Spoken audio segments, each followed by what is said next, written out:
Siguro naman ay nabalitaan na ninyo ito. Mukhang araw ng mga patay raw ang bintahan ng tickets ng binansagang monster ng Japan na si Naoya Inoue.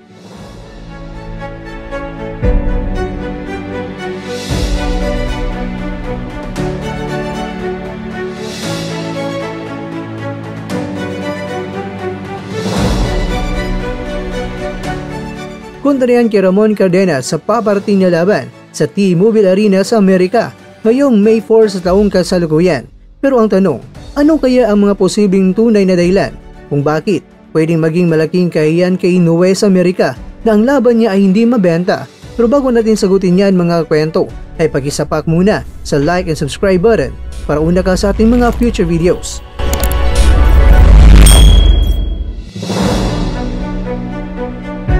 Ang mababang benta ng tickets para sa laban ni Naoya Inoue kontra yan kay Ramon Cardenas sa Amerika para kay Mr. Kwento ay may mga mga dahilan na aking naaninag sa aking bulang kristal. Una, ang limitadong pagkilala sa Amerika. Pangalawa, matinding kompetisyon sa labang may malaking pangalan. Pangatlo, mataas na presyo ng tickets. Pangapat, limitadong marketing at promotions. At ang panglima ay kakulangan sa lokal na suporta. Unahin muna natin ang limitadong pagkilala sa Amerika. Bagamat kilala si Inoue sa Japan dahil kaya niyang punuin ang 55,000 na mga seating capacity sa Tokyo Dome sa Japan.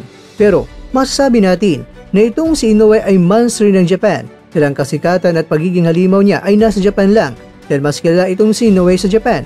Masakit man na isipin na si Inoue ay hindi pa siya ganun kasikat sa Amerika. Ang kanyang huling laban sa US ay noong 2021. Laban niyan kay Michael Dasmariñas sa Las Vegas at mula noon, hindi na siya nakalaban pang muli sa Amerika. Kaya mahigit kumulang 4 na taon pa ang lumipas bago muling nalaban itong si Inoue balik sa Amerika. Kung hindi lang naging pagong o sasabihin na lang natin na palaging nasa bahay lang, gustong mananatili na lumaban at hindi niya dinadalasan na lumaban sa Amerika, hindi sana ganito kababa ang bintahan ng tickets ni Inoue sa Amerika kung ginawa niya ito. Pangalawa, matinding kompetisyon sa laban ng may malaking pangalan.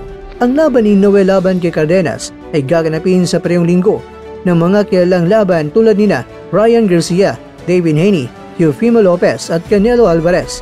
Ang 5 de Mayo weekend na ito ay maaring magpapababa ng interes at maghatak ng mga potensyal na manonood mula sa iba't ibang mga laban. Agree ka ba dyan mga kwento? Ano sa tingin mo?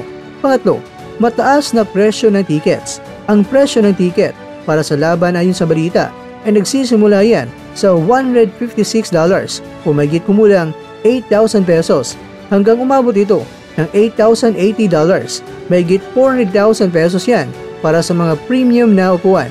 Hindi ka panipaniwala pero ayon yan sa balita. Pero ganoon pa man, dahil premium ay talagang mahal. Kaya masabi natin mga kwento na baka ang mataas na presyo ng mga tickets ay maaaring nagpahirap sa mga karaniwang mga fans na makabili ng tickets. Kaya nagiging hadlang sa kanila o naka-apekto ito sa mataas na attendance na gustong manood sa laban.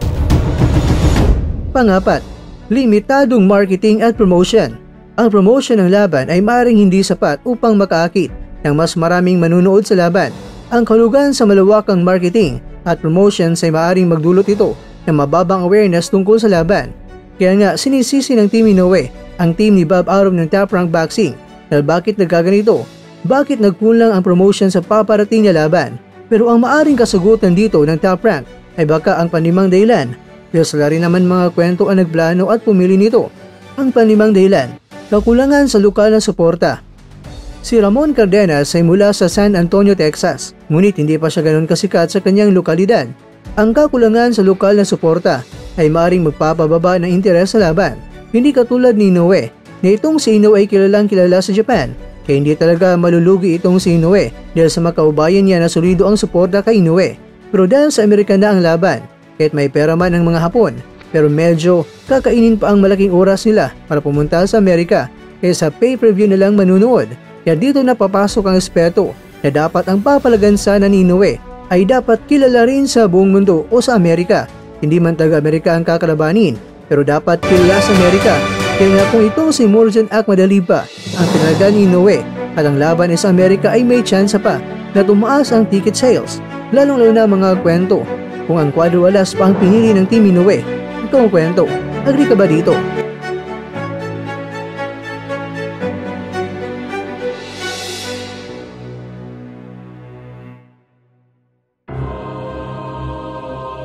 Mga kakwento, sa kabuuan, ang mababang ticket sales ay resulta ng kombinasyon ng limitadong pagkilala sa Amerika, mataas na presyo ng tickets, sabayang malaking laban, at kakulangan ng promosyon at lokal na suporta. Opinyon lamang ito ni Mr. Kwento na may pinagbatayan mula sa mga legit na mga balitang pinagkukunan. Pero, maaari po kayong sumalungat o inyo pong sasangayunan.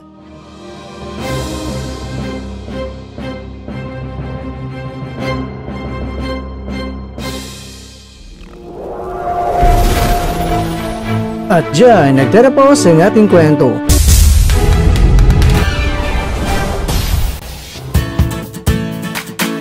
Maraming salamat mga kakwento sa inyong panonood. Pero baka naman mga kakwento ay nagustuhan niyo po ang kwento natin ngayon. Baka pwede niyo po akong mabigyan dyan ng like, subscribe at pa-click na rin sa bell button.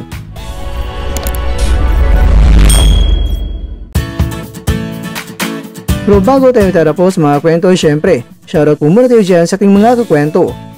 Kay kakwentong Mark Estandarte, kay kwentong Franny Evangelista, kay kwentong Adonis Yap, at ikaw kwentong nanonood ngayon, shoutout sa iyo dyan.